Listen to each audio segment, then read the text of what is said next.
ক্রীড়া প্রেমীদের দীর্ঘ অপেক্ষার অবসান ঘটিয়ে শনিবার রাত ১৩ই ডিসেম্বর কলকাতায় পা রাখতে চলেছেন লিওনেল মেসি। শহরের তিলোত্তমা যখন সেই মহেন্দ্রক্ষণের অপেক্ষায়, তখন এমন আবহেই বোমা ফাটালেন শাহরুখ খান। মেসির কলকাতা সফরের সঙ্গী হতে চলেছেন কিং খানও। অতঃপর একই মঞ্চে ফুটবলের ঈশ্বরের সঙ্গে বাদশার দর্শন প্রাপ্তি যে তিলোত্তমাবাসীদের জন্য পরম পাওনা হতে চলেছে তা বলাই বাহুল্য। ২রা নভেম্বর নিজের জন্মদিনেই খুব শীঘ্রই কলকাতায় পা রাখার ইঙ্গিত দিয়েছিলেন শাহরুখ খান। তার দিন কয়েকের ব্যবধানে শোনা যায় ১৩ তারিখ লিওনেল মেসির সঙ্গে যুব ভারতী ক্রীড়াঙ্গনে থাকতে পারেন কিং খানও। তখন থেকেই অনুরাগীদের অ্যাড্রিনালিন রাশ তুঙ্গে। যদিও সেই সময় বিষয়টি আলোচনা স্তরে ছিল বলে জানা গিয়েছিল, তবে এবার জল্পনার শিলমোহর বসালেন খোদ বলিউডের বাদশা।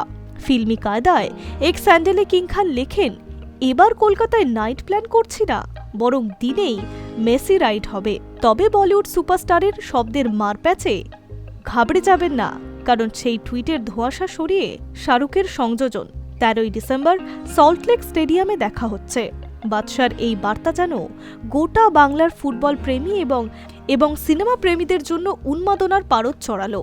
এক মঞ্চে ফুটবলের ঈশ্বর আর বলিউডের সম্রাট, দুই গ্লোবাল আইকনের উপস্থিতিতে শহরবাসী যে বিরল দৃশ্যের সাক্ষী হতে চলেছে তা বলাই বাহুল্য।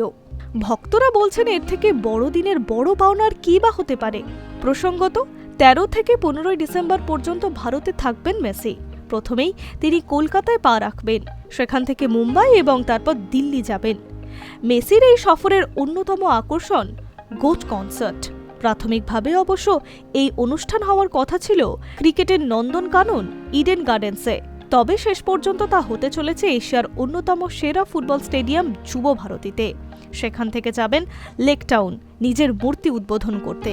তারপর আরও একটি অনুষ্ঠানে যোগ দেওয়ার কথা রয়েছে আর্জেন্টাইন ম্যাজিশিয়ানের। বাংলার মুখ্যমন্ত্রী মমতা বন্দ্যোপাধ্যায়ের সঙ্গে দেখা করবেন LM10।